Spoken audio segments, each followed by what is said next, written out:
Yan ang ating hipon, 1 kilo. Meron tayong labanos, leeks, may halo ng siling verde. Pinaghalo ko na rin ng kamatis at sibuyas pa. Kangkong para sa ating sinigang.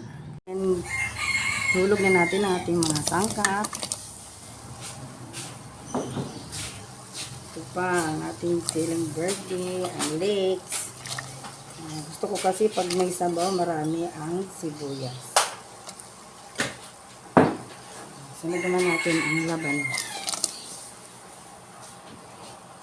Na tayo ng paninda. Sunod natin ang seasoning.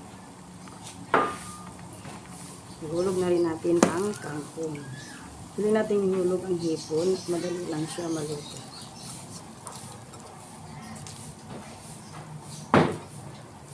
Ihulog na natin ang hipon.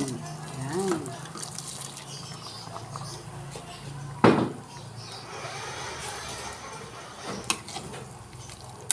Diba?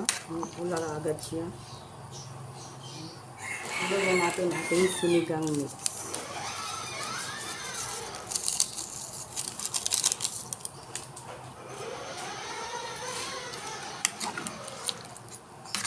So, ayan ang ating sinigang na hipon, sariwang sariwa. Yan.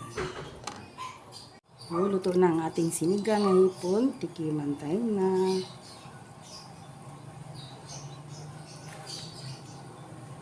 Sabaw pa lang, ulan na.